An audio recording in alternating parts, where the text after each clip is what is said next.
Well, welcome back to the third episode of DC Character Histories.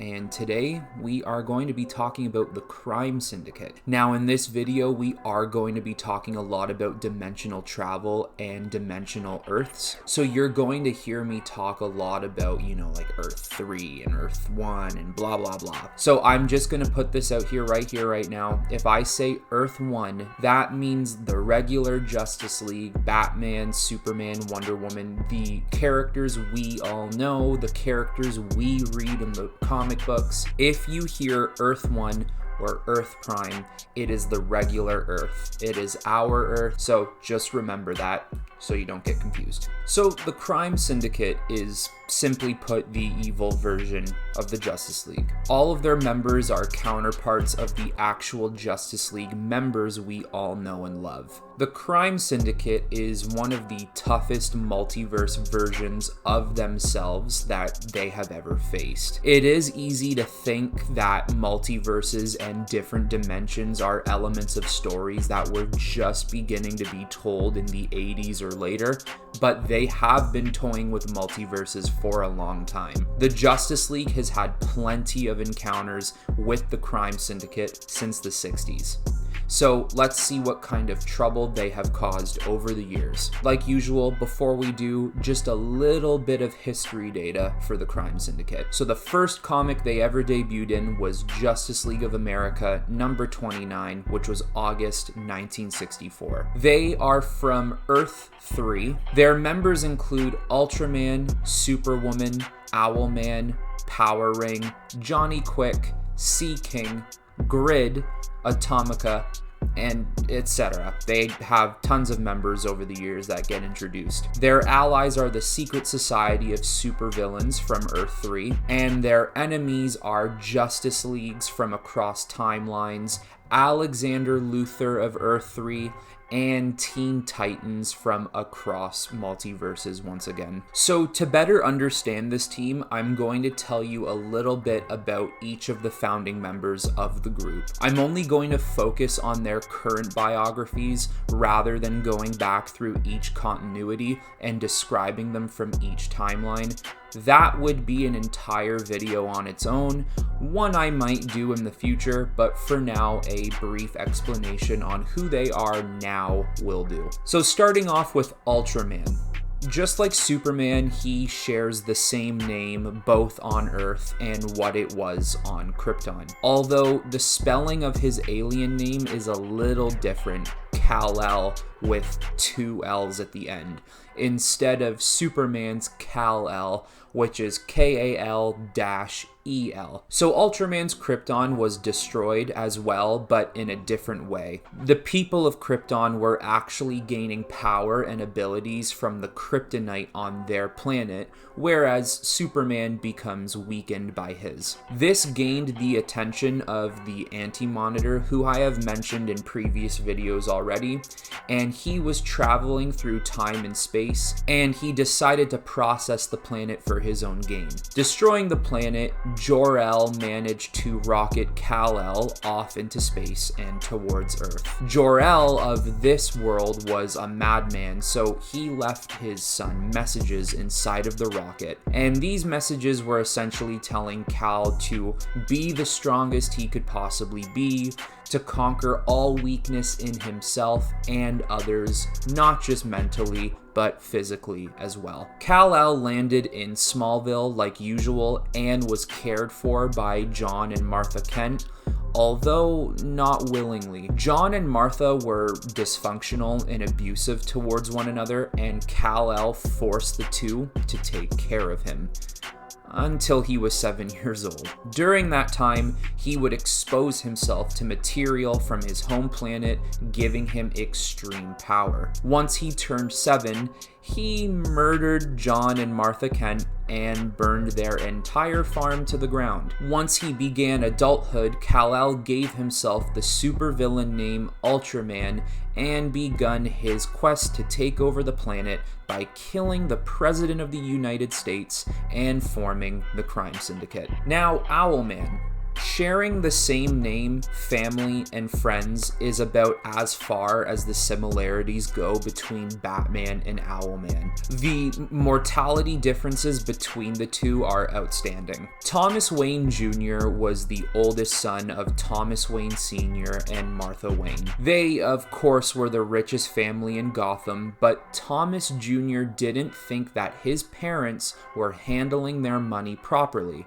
So he decided to murder them, because I guess that's a normal thing. Before he did, he tried to convince his younger brother Bruce to help him. When the time of the murder arose, Bruce backed out and didn't want to do it anymore. Thomas Jr. saw this as weakness, so he killed his little brother Bruce, while Alfred killed the parents. Thomas Jr. felt remorse for killing his brother and spent years trying to find ways to fill the void left from Bruce. For example, in the future, Richard Grayson, who would later become his sidekick as Talon, and for our Earth, that's like the equivalent of Dick Grayson becoming Nightwing. So with Thomas's family dead, this paved the way for him to assert his dominance over Gotham City. He created the persona Owlman and used his identity to inflict fear, blackmail, threaten, bribe, or kill anyone important in Gotham. He owned the city through an organized system of fear and became a member of the Crime Syndicate. So with Superwoman, not much character history has been told about her, but there is still some interesting information. She is indeed from the Amazon, but it is not Diana.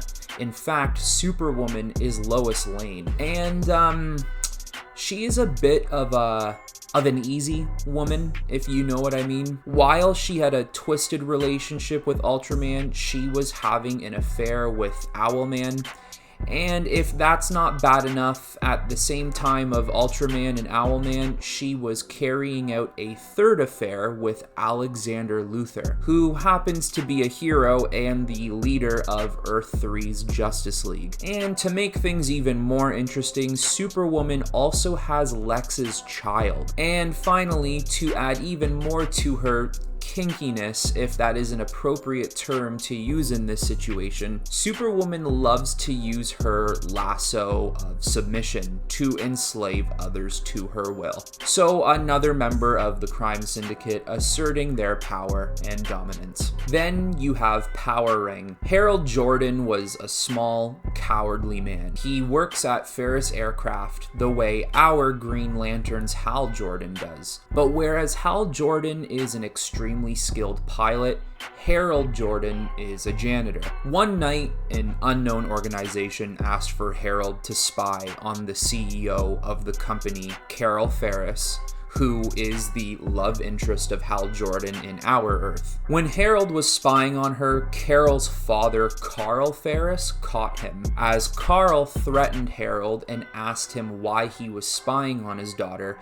A ring flew in between their altercation. It completely incinerated Carl Ferris and flew Harold to another destination. The Ring of Power, which is called the Ring of Volthoom on Earth-3, could sense the cowardly nature of Harold Jordan. The ring brought Harold to a crash site of an alien ship where an alien, Abin Sur, is dying. Just like in our Earth, Abin Sur is the one who gives Hal Jordan the Green Lantern ring. Abin Sur promised Harold that if he took the ring, he would become everything he wished he could be. Harold accepted the ring. The ring would feed off of Harold's fear, but in return, it would give Harold the immense power he always wanted. Harold became a crime lord, a power monger, and a member of the Crime Syndicate. And last but not least, you have Johnny Quick, who is essentially the Flash. Johnny Allen and his girlfriend Rhonda Pineda were popular and dangerous criminals. While they were on the run from the authorities, they found themselves cornered on the roof of a Star Labs facility. Johnny was struck by a bolt of lightning that shattered the roof they were standing on. Both Johnny and Rhonda fell into the facility, while Johnny fell into chemicals below and emerged him with powers. Something in the chemicals mixed with the lightning bolt that that gave Johnny super speed, effectively becoming Johnny Quick. His girlfriend, on the other hand, landed in a size particle machine. She becomes Earth-3's version of the Atom, calling herself Atomica. And she does become a member of the Crime Syndicate eventually. So essentially, Johnny Quick uses his speed to create more havoc and join the Crime Syndicate. So the Silver Age is when they first debuted, and during the Silver Age, the Crime Syndicate's members were only made up of Ultraman, Owlman, Superwoman, Power Ring, and Johnny Quick. Earth-3 had very little superpowered beings, so overthrowing governments and authorities was too easy for them. This team of 5 basically ruled their entire planet and got bored with the singular planet they owned. Luckily for them, Ultraman gained a new power: a dimensional scanning X-ray vision that allowed him to see other multiverses. In their arrogance, they decided to travel to Earth-1 and Earth-2 and fight both of their Justice Leagues at the same time. No matter how powerful they were, this was a battle they could not win. In their defeat, Green Lantern from our Earth placed the Crime Syndicate in a bubble created by the power of his ring and brought them to a limbo dimension. A dimension where it was nothing but dark space, I would assume. Over the years, one of the members of the Crime Syndicate would find a way to escape from time to time and make their way back to their Earth or another Earth in general to cause some trouble. Whenever that would happen, it wasn't too much of an issue since Earth-1 was well protected and other Earths had their own heroes as well. If there happened to be no heroes in another Earth's dimension, some of our heroes would travel over and assist in the recapture of the evil counterparts.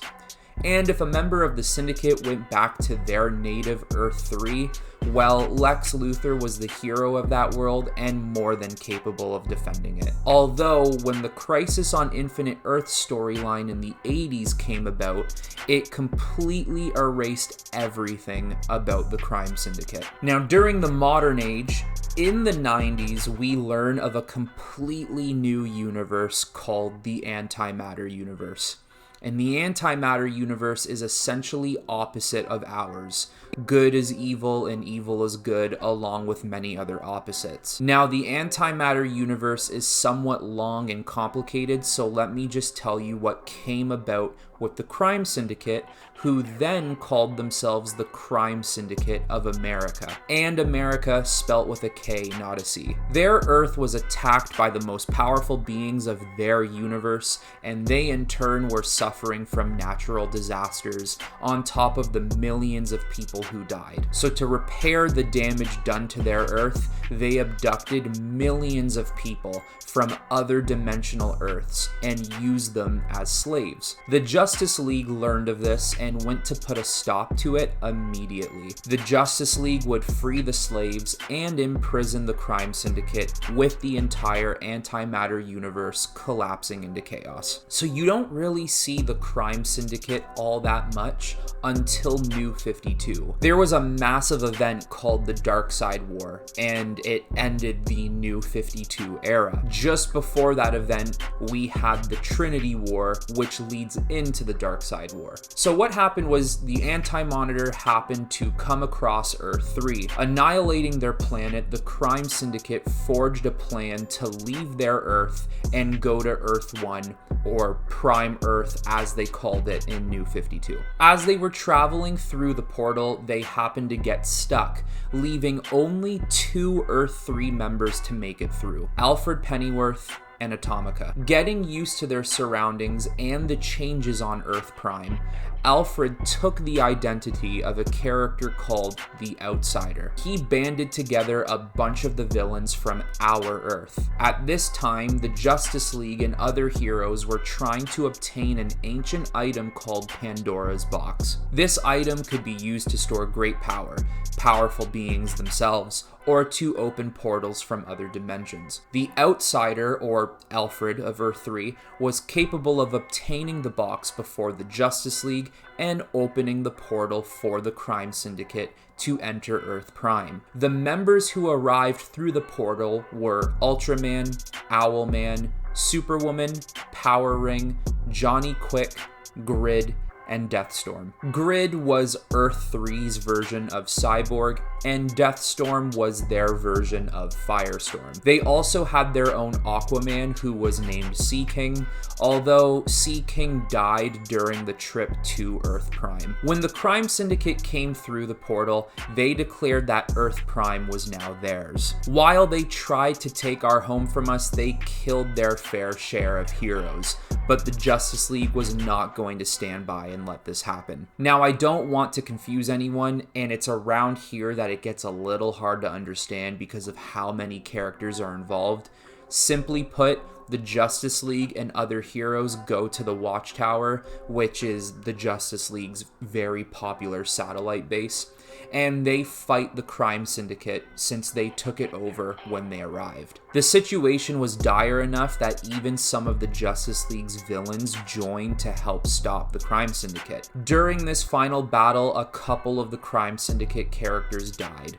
Johnny Quick, Power Ring, Atomica, the Outsider, which is Alfred, Grid, and Deathstorm all die in the ensuing battle. Ultraman and Superwoman are defeated and held captive at Argus, where Steve Trevor works. Make sure to go check out that video if you haven't yet. And Owlman, being just like Batman, escapes and is still on the loose. During the climax of the Darkseid War, which revolves around Darkseid fighting Anti-Monitor, the Justice League and all other heroes are caught in between. Superman recruits the help of the imprisoned Ultraman and Superwoman. They both die in a fight against Anti-Monitor. So thousands, millions, billions, who knows how many years ago, the Anti-Monitor created a chair called the Mobius chair. Owlman, the last surviving member of the Syndicate, learned of this chair and went out to take it for himself. The Mobius chair is a seat of power that allows cross-dimensional traveling and the knowledge of all universes. Among a ton of other powers you gain, you essentially become the god of knowledge. Owlman takes his seat upon the chair and eventually finds himself based on the moon just above Earth, although his time with the chair was short-lived. If you have been capable of keeping up with me so far, that's great.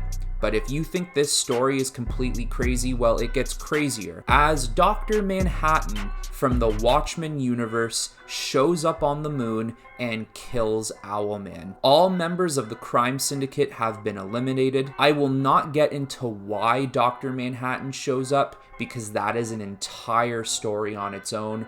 I will just say, in the new DC Rebirth timeline, the Watchmen and their history have been incorporated to DC's history. And finally, you have the final timeline we are currently on right now, DC Rebirth. The Crime Syndicate and their Earth were resurrected with the new continuity change. Perpetua, an almighty type figure who happens to be the mother of three powerful characters, one of them being the Anti-Monitor. She attempts to take over all multiverses herself. Wanting to be on the winning side of things, the Crime Syndicate tried to get her attention so they could survive whatever plans she has for the multiverse if she succeeds with her plan. Perpetua allowed the Crime Syndicate to serve her, except Johnny Quick, who she killed. Johnny Quick was the only member who was upfront about not trusting her or her plan,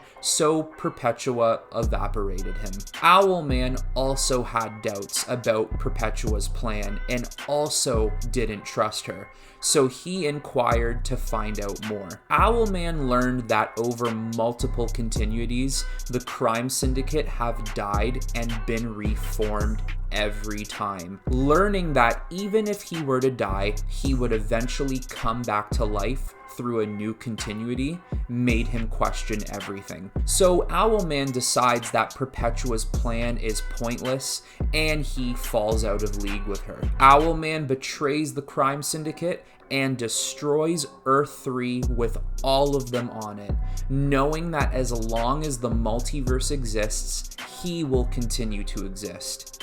As long as there is a Batman in the multiverse, there will be an Owlman. Well, that was a fun little roller coaster, wasn't it? And you know, trust me, I get it. If you were struggling to keep along with that, it's completely understandable. Getting back into comics and doing a lot of research for some of these characters, I do forget how much DC just loves to toy around with the multiverse, with different Earths, different dimensions, different universes. But I will say, you know, in a lot of ways, of course, it's confusing, but in a lot of other senses, it keeps the writers' minds fresh and you're always getting tons of new ideas. Now, even though the Crime Syndicate do seem to die at the end of that story, I'm sure they will eventually be coming back to life very soon in DC Comics or in another future continuity. There's even a fantastic movie called Crisis on Two Earths, which is a 2010 animated film where we see the Justice League go against the Crime Syndicate, and it is just a lot of fun. If you haven't watched that movie and you are definitely interested in this team, I highly suggest watching it. Anyways, everyone, that is it for this video. Like usual, please leave a like and subscribe if you like this video, and make sure to subscribe if you want to keep up to date with all the future content I do have coming out. And as always, I will talk to you all very soon.